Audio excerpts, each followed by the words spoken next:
तो ये भाजपा के अंदर जो ये घबराहट है, बौखलाहट, आपने कहा नहीं किया, लेकिन वरिष्ठ नेता पीछे बैठे थे हर्षवर्धन और रविशंकर प्रसाद, वो वहां से मुस्कुरा रहे, इसको क्या कहेंगे? देखिए, हम तो पहले ही कहे कि ये तो अनकल्चर्ड पार्टी है। ये तो दानिश साहब की बात है। आपको मैं याद कराना चाहता हूँ, एक समय था कि सोनिया गांधी एक राष्ट्रीय लीडर है, उनके लिए भाजपा के लोगों ने गंदा से गंदा शब्द का प्रयोग किया था सड़कों पर निकलकर। तो सच्चाई तो ये है कि इनके नजर में न महिलाओं की कोई इज्जत है, न माइनॉरिटीज की कोई इज्जत है, न शेड्यूल कास्ट शेड्यूल ट्राइब्स की कोई इज्जत है। इनके नजर में जो सिर्फ कारपोरेट लोग हैं या जो बड़े लोग हैं, उन्हीं का सम्मान थोड़ा या बहुत इनके नजर में है। लेकिन अब तो वो भी अब उनका पर्दा उठ रहा है। अभी आपने मध्य प्रदेश के चुनाव में देखा होगा कि इनकी जो सूची उम्मीदवारों की जारी हुई, उसमें जो मिनिस्टर रह चुके हैं सेंटर में, या फिर जो एमपी हैं, उनको विधानसभा के चुनाव में उतारा जा रहा है। मतलब साफ है कि भारतीय जनता पार्टी केवल जनता के बीच अपने विश्वास को नहीं खोई है, बल्कि अपने पार्टी के भीतर अपने नेताओं के प्रति भी उसने विश्वास को खो दिया है। इसलिए मिनिस्टर और एमपी को मध्य प्रदेश के चुनाव में उतारा जा रहा है, इसलिए ये घबराए हुए लोग हैं और घबरा करके वो किसी को कुछ कह रहे हैं। जैसा कि आपने पार्लियामेंट की बात कहा, वास्तव में पार्लियामेंट जो है इस लोकतंत्र का सबसे एक पवित्र और ऊंचा मंदिर है। उसमें जिस तरह से भाजपा के एक एमपी के द्वारा बसपा के एक एमपी, और वो भी एमपी जो एक खास समुदाय से आते हैं, एक खास संप्रदाय से आते हैं, उनके खिलाफ जिस तरह की बातें की गई, वो निश्चित रूप से ही शर्मनाक बात है। निश्चित रूप से उसको हम शर्मनाक बात मानेंगे, क्योंकि उसी पार्लियामेंट में आपने देखा होगा कि भाजपा के एक सरकार के लिए एक धोखा शब्द का प्रयोग किया गया। तो जैसे ही धोखा शब्द का प्रयोग किया गया, तो तुरंत जो स्पीकर थे उन्होंने उस पर आपत्ति जताया और कहा कि इसको जो है प्रोसीडिंग से हटाया जाएगा। लेकिन एक भाजपा का एमपी अनपार्लियामेंट्री शब्दों का प्रयोग कर रहा है, किसी को आतंकवादी कह रहा है, उसके संप्रदाय को नीचा दिखाने का प्रयास किया जा रहा है, उसको चोर उचक्का कह रहा है। मतलब जितना अनपार्लियामेंट्री शब्द का प्रयोग होना चाहिए उसका वो प्रयोग किया। लेकिन स्पीकर ने एक बार भी उनको रोकने का प्रयास नहीं किया। ये 9-9.5 साल में ये बात स्पष्ट हो गया है कि सरकार सभी मुद्दों पर विफल होती जा रही है, और उसकी विफलता अब जनता भी समझने लगी है। इसलिए जनता जो है उसको बाइकाट कर रही है। कर्नाटका के अंदर चुनाव हुआ, आपने देखा कि कर्नाटका के चुनाव में किस तरह से जय बजरंग बली का नारा लगाया गया, उसको कॉम्युनलाइज करने का प्रयास किया गया। उसके बावजूद भी कर्नाटका की जनता जो है इनको इनकार कर दिया, इनको दरकिनार कर दिया, और वहाँ कांग्रेस की सरकार बन गई। अभी 5 राज्यों के अंदर चुनाव होने हैं, और 5 राज्यों के बाद आम चुनाव जो है वो पार्लियामेंट का होना है। लेकिन जो आंकड़े आ रहे हैं उससे ये साफ स्पष्ट है कि 2024 के चुनाव में भाजपा और एनडीए गठबंधन का सुपड़ा साफ होने वाला है। हेलो एवरीवन, आप देख रहे हैं जामिया वर्ल्ड, साथ में पब्लिक न्यूज में हम तस्लीम। इस वक्त जो देश में जो हालात बन रहे हैं, खास तौर पर 2024 के चुनाव जो होने वाला है, उसमें लेकर जिस तरह से विवादित बयान, और खास तौर पर सबसे बड़ी बयान जो एक तरह से लोकतंत्र का कह सकते हैं, पवित्र स्थल कह सकते हैं, काफी होली पैलेस कह सकते हैं, पार्लियामेंट में, वो भी न्यू पार्लियामेंट में जिस तरह से रमेश बिदोड़ी का जो बयान आया, खास तौर पर दानिश अली जो बीएसपी के एक तरह से एमपी हैं, और उन पर जिस तरह से बयान, एक तरह से बयान नहीं कर सकते, एक तरह से बातों से मोबिलाइजिंग करने की कोशिश किया गया रमेश बिदोड़ी की तरफ से। इसी बीच हमारे साथ सीपीआई के वेस्ट चंपारण के सचिव ओम प्रकाश क्रांति साहब हैं, हम इनसे बात करेंगे। सर, क्या आपको लग रहा है कि 2024 में जिस तरह से चुनाव होने वाला है, इंडिया बनाम एनडीए, और जिस तरह से इंडिया को देखा जा रहा है काफी उसका वोट परसेंट बढ़ रहा है, लेकिन घबराहट में आकर के आपको लग रहा है कि बीजेपी के नेता गाली गलौज कर रहे हैं, वो भी जैसे कि अशब्द करें, उस तरह के शब्द मतलब कि मुंह से निकालना भी एक किसी समाज के या किसी आदमी का एक तरह से अपमान करना होगा। लेकिन सबसे बड़ी बात है जिस तरह से बीजेपी ने उस सांसद को एक तरह से प्रमोशन कर दिया है और राजस्थान में टोंक में एक प्रभारी बना दिया है चुनाव का। ओवरऑल पूरा सिनेरियो थोड़ा आप समझाएं कि इतनी घबराहट बीजेपी में क्यों है। नमस्कार, आपके चैनल का स्वागत है, आपका भी स्वागत है। असल में देखिए, भारतीय जनता पार्टी जो है वो शुरू से एक अनकल्चर्ड पार्टी उसको कहेंगे। अनकल्चर्ड मैं इसलिए कह रहा हूँ कि इतिहास के चक्का को हमेशा आगे की ओर बढ़ाना चाहिए। तो भारतीय जनता पार्टी की जो समझ है, उसका जो थॉट है, वो इतिहास के चक्का को पीछे खींचने वाला काम है। इसलिए जब पुरातन में आप जाइएगा तो स्वाभाविक बात है कि पुरातन व्यवस्था में समाज को ले जाने का आप प्रयास कीजिएगा तो इस तरह की घटनाएं घटेगी। असल में 2014 में जो भारतीय जनता पार्टी और उसका गठबंधन एनडीए जो सत्ता में आया, तो सत्ता में आने के बाद उसने बहुत सारा भरोसा इस देश के मजदूरों को, किसानों को, छात्रों को, नौजवानों को दिलाया।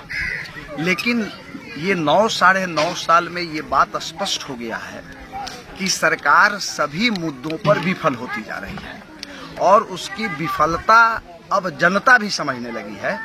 इसलिए जनता जो है उसको बाइकाट कर रही है। कर्नाटका के अंदर चुनाव हुआ, आपने देखा कि कर्नाटका के चुनाव में किस तरह से जय बजरंग बली का नारा लगाया गया, उसको कॉम्युनलाइज करने का प्रयास किया गया। उसके बावजूद भी कर्नाटका की जनता जो है इनको इनकार कर दिया, इनको दरकिनार कर दिया और वहाँ कांग्रेस की सरकार बन गई।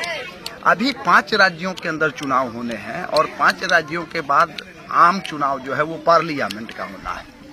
लेकिन जो आंकड़े आ रहे हैं उससे ये साफ स्पष्ट है कि 2024 के चुनाव में भाजपा और एनडीए गठबंधन का सुपड़ा साफ होने वाला है। इसलिए ये घबराए हुए लोग हैं और घबरा करके वो किसी को कुछ कह रहे हैं। जैसा कि आपने पार्लियामेंट की बात कहा, वास्तव में पार्लियामेंट जो है इस लोकतंत्र का सबसे एक पवित्र और ऊंचा मंदिर है। उसमें जिस तरह से भाजपा के एक एमपी के द्वारा बसपा के एक एमपी, और वो भी एमपी जो एक खास समुदाय से आते हैं, एक खास संप्रदाय से आते हैं, उनके खिलाफ जिस तरह की बातें की गई वो निश्चित रूप से ही शर्मनाक बात है। निश्चित रूप से उसको हम शर्मनाक बात मानेंगे, क्योंकि उसी पार्लियामेंट में आपने देखा होगा कि भाजपा के एक सरकार के लिए एक धोखा शब्द का प्रयोग किया गया। तो जैसे ही धोखा शब्द का प्रयोग किया गया तो तुरंत जो स्पीकर थे उन्होंने उस पर आपत्ति जताया और कहा कि इसको जो है प्रोसीडिंग से हटाया जाएगा। लेकिन एक भाजपा का एमपी अनपार्लियामेंट्री शब्दों का प्रयोग कर रहा है, किसी को आतंकवादी कह रहा है, उसके संप्रदाय को नीचा दिखाने का प्रयास किया जा रहा है, उसको चोर उचक्का कह रहा है। मतलब जितना अनपार्लियामेंट्री शब्द का प्रयोग होना चाहिए उसका वो प्रयोग किया। लेकिन स्पीकर ने एक बार भी उनको रोकने का प्रयास नहीं किया। तो ये भाजपा के अंदर जो ये घबराहट है, बौखलाहट, आपने कहा नहीं किया, लेकिन वरिष्ठ नेता पीछे बैठे थे हर्षवर्धन और रविशंकर प्रसाद, वो हंस रहे मुस्कुरा रहे, इस पर क्या कहेंगे? देखिए, हम तो पहले ही कहे कि ये तो अनकल्चर्ड पार्टी है। ये तो दैनिश साहब की बात है। आपको मैं याद कराना चाहता हूँ, एक समय था कि सोनिया गांधी एक राष्ट्रीय लीडर हैं, उनके लिए भाजपा के लोगों ने गंदा से गंदा शब्द का प्रयोग किया था सड़कों पर निकल कर। तो सच्चाई तो यह है कि इनके नजर में न महिलाओं की कोई इज्जत है, न माइनॉरिटीज की कोई इज्जत है, न शेड्यूल कास्ट, शेड्यूल ट्राइब्स की कोई इज्जत है।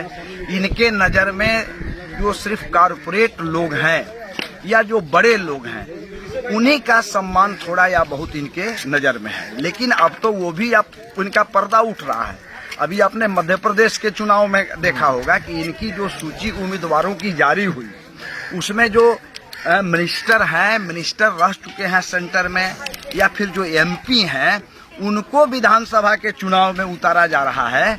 मतलब साफ है कि भारतीय जनता पार्टी केवल जनता के बीच अपने विश्वास को नहीं खोई है, बल्कि अपने पार्टी के भीतर अपने नेताओं के प्रति भी उसने विश्वास को खो दिया है। इसलिए मिनिस्टर और एमपी को मध्य प्रदेश के चुनाव में उतारा जा रहा है कि जीत को सुनिश्चित किया जा सके। तो ये सब कुछ जो देश में अभी हो रहा है, अभी आपने देखा होगा कि उसी पार्लियामेंट के उद्घाटन के अवसर पर एक संविधान की कॉपी एमपी लोगों को दिया गया।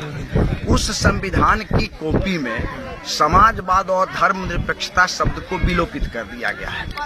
ये 42वें संशोधन के द्वारा हमारे देश के अंदर देश के संविधान के प्रस्तावना में समाजवाद और धर्मनिरपेक्षता को जोड़ा गया, लेकिन उसके पहले पंथ निरपेक्षता था, धर्मनिरपेक्षता को जोड़ा गया। ये दो शब्द जो हैं वो खास करके हमारे देश के लिए बहुत ही अमूल्य शब्द हैं। समाजवाद का मतलब हुआ कि हमारी जो केंद्र में सरकार है उसने समाजवाद शब्द को संविधान के प्रस्तावना में जोड़ करके इस बात को साबित किया कि जनता के द्वारा चुनी गई केंद्र की सरकार जो है वह इस देश में उत्पादित होने वाले धनों के समान वितरण की पक्षधर है। तो एक विश्वास तो इसको जीतने के लिए उसने समाजवाद शब्द का प्रयोग किया। दूसरा जो धर्मनिरपेक्षता का शब्द का प्रयोग किया, इसलिए किया कि राज्य का अपना कोई धर्म नहीं होगा और इस देश में रहने वाले, इस राज्य की सीमा में रहने वाले जितने भी लोग हैं अपने विश्वास और अपनी आस्था के हिसाब से वो धर्म को स्वीकार करने के लिए तैयार होंगे। उनके धर्म की जो संस्कृति होगी, उनके धर्म पालन के जो तौर तरीके होंगे, उस पर सरकार कोई आक्षेप नहीं करेगी। ये धर्मनिरपेक्षता शब्द को जोड़ा गया। न्यू पार्लियामेंट में जो एक तरह से विशेष अधिवेशन बुलाया गया, एक सत्र बुलाया गया, ओवरऑल एक बड़ी ही लॉलीपॉप मतलब कि हमारे महिलाओं के जो सशक्तिकरण करना जरूरी है, महिलाओं को लगता है कि ठगने की कोशिश की जा रही है कि बिल पास हो गया और इसमें सुनिश्चित नहीं किया गया है कि 2024 में इसे लागू करना होगा जनरल इलेक्शन या लोकसभा में। ये जैसे बताया जा रहा है कि उन्हें 2029 में लागू होगा। तो इस पर अब क्या कहेंगे? क्या लग रहा है कि महिलाओं को एक तरह से बेवकूफ बनाना, हमारे महिलाएं जो एक तरह से कहीं न कहीं सशक्त होना चाहिए, उन्हें बराबरी का दर्जा मिलना चाहिए, तो क्या लगता है कि ये वोट लेने के सिर्फ ये बिल पास हुआ है? देखिए, ये तो कंप्लीट छलावा है। जो महिला के लिए आरक्षण बिल की चर्चा जो हुई उसमें और जिसको पास किया गया वो छलावा है। छलावा इसलिए हम कहना चाहते हैं कि देखिए, इस देश का इतिहास आप पढ़िएगा तो सबसे पहले भारत के पार्लियामेंट में भारतीय कम्युनिस्ट पार्टी की एमपी गीता मुखर्जी ने महिलाओं के आरक्षण के बिल को लाया। तो आप आरक्षण देना चाहते हैं तो इस देश के अंदर महिलाओं की आबादी 50% है या उससे थोड़ा कम हम मान लेते हैं, तो उस हिसाब से आपको आरक्षण देना चाहिए। तो एक तो छलावा ये है कि आपने 33% आरक्षण दिया। दूसरा छलावा ये है कि शेड्यूल कास्ट और शेड्यूल ट्राइब्स के लिए पहले से ही आरक्षण मिला हुआ है, उसी आरक्षण में आपने महिलाओं को सम्मिलित कर दिया, तो अलग से उनके लिए तो कोई आरक्षण दिया नहीं। और तीसरा जो शेष आरक्षण का सीट आपने रखा वो सामान्य लोगों के लिए रखा। तो जो एक बड़ी आबादी जो बैकवर्ड कास्ट की है, अदर बैकवर्ड कास्ट की है, या ये जो एलिजिबल बैकवर्ड कास्ट जो है, उसको आपने तो कुछ नहीं दिया। तो सच्चाई है कि जो सिस्टम है इस देश के अंदर, तो फिर बड़े लोगों के परिवार की महिलाएं ही जीत करके पार्लियामेंट में जाएंगी, और जब वो बड़े परिवार की महिलाएं पार्लियामेंट में जीत करके जाएंगी तो स्वाभाविक है कि जो नीचे के तबके की महिलाएं हैं, निम्न तबके की महिलाएं हैं, उनकी बात नहीं होगी, वहाँ उनके समस्याओं का समाधान नहीं होगा। तो ये चीट किया है एनडीए गवर्नमेंट ने, भाजपा सरकार ने ये चीट किया है इस बिल को ला करके, क्योंकि 2029 में आप कह रहे हैं कि इसको लागू करेंगे, और वो भी लागू तब होगा जब देश के पार्लियामेंट का नई जनसंख्या के आधार पर परिसीमन होगा। अब आप देखेंगे इसमें कि कितना ये चीटर लोग हैं। मैं चीटर शब्द का प्रयोग कर रहा हूँ, नहीं करना चाहिए, लेकिन मैं चीटर शब्द का प्रयोग कर रहा हूँ कि 1881 से हमारे देश के अंदर प्रति 10 वर्ष पर जनगणना होता है। 2011 में जनगणना हुआ, 2021 में जनगणना होना चाहिए, 2021 में इन लोगों ने जनगणना नहीं कराया, 22 में नहीं कराया, 23 में नहीं कराया, 24 में होगा ही नहीं क्योंकि चुनाव का समय है, 25 में भी कई राज्यों के अंदर चुनाव है, होगा कि नहीं कह सकते हैं। तो एक तरफ आपने जनगणना नहीं कराया और अभी आप जनगणना कराने की बात बोल भी नहीं रहे हैं, तो फिर जब जनगणना जब तक नहीं होगा तब तक कैसे पार्लियामेंट के सीटों का जो है वो नए सिरे से परिसीमन हो सकता है। तो आपकी एक लंबी साजिश इनकी है कि न जनगणना होगा, न परिसीमन होगा और न महिलाओं को आरक्षण दिया जाएगा। ये 2024 के वोट में महिलाओं को ठगने का काम इन्होंने ऐसा तो नहीं है कि 2 करोड़ जैसा 15 लाख रुपया जैसा ये भी एक तरह से कहीं जुमला हो साबित हो जाए और लोग धोखे में पड़कर वोट दे दें। ये तो जुमला है, ये देखिए अभी तक तो यही साबित हुआ इस देश के अंदर कि ये लोग जो भी बोले वो सब जुमला बोले। वो रोजगार के सवाल पर बोले हो, विदेशी काला धन लाने के सवाल पर बोले हो या फिर महिलाओं के सवाल पर बोले हो, ये सब इनका जुमला है। अभी इनके अंदर दम होता तो पार्लियामेंट में क्यों नहीं डिस्कशन कराए मणिपुर के बारे में। मणिपुर 4 महीना से चल रहा है। मणिपुर के अंदर महिलाओं को निर्वस्त्र करके उनके साथ सामूहिक बलात्कार किए गए, जिससे उनकी मौत हो गई।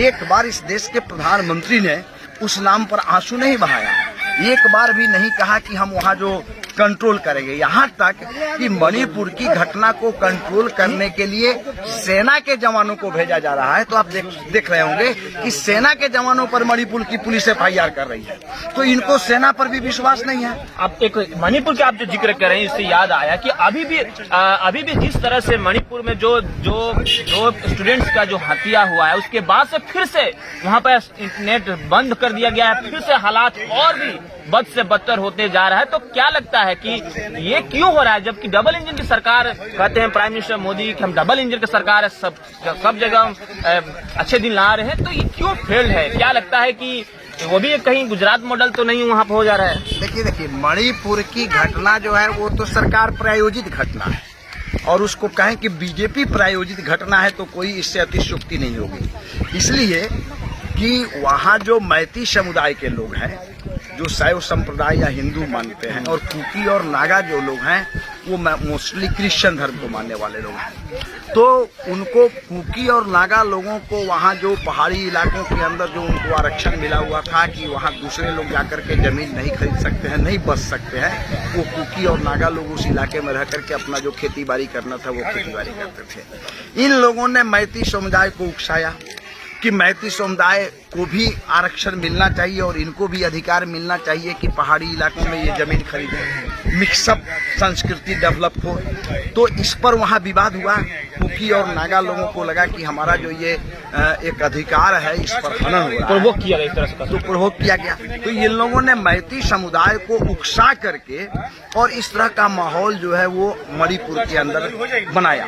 क्योंकि पूरे पूर्वोत्तर भारत में आप जो 7 राज्य आते हैं, पूर्वोत्तर भारत के राज्यों की भौगोलिक स्थिति और वहाँ का जो डेमोग्राफिक जो कंपोजिशन है, उसको जब आप देखिएगा तो देखिएगा कि वहाँ नागा लोग जो हैं वो मोस्टली मजबूत हैं और लगभग सभी राज्यों में नागा लोग वहाँ हैं, और बहुत पहले से वहाँ जो है नागा लोग अपनी सुविधाओं के लिए, अपने अधिकार के लिए संघर्ष करते रहे हैं। तो इनको जवाब देने के लिए इनको मतलब अपने अथी में विपक्ष में इनको कमजोर करने के लिए कि ये विपक्ष में है, कमजोर हो जाए, इसके लिए मणिपुर की घटना को इस तरह का अंजाम दिया जा रहा है। इसलिए सरकार उस पर चिंतित नहीं है। और अभी वहाँ छात्रों के साथ घटना घटी, इंटरनेट को बंद किया गया, ये कब तक चलेगा ये कहना बड़ा मुश्किल है। और ये दुर्भाग्यपूर्ण है कि एक छोटा सा राज्य जिसकी आबादी लाखों में है, करोड़ों में नहीं, जिसकी आबादी लाखों में है,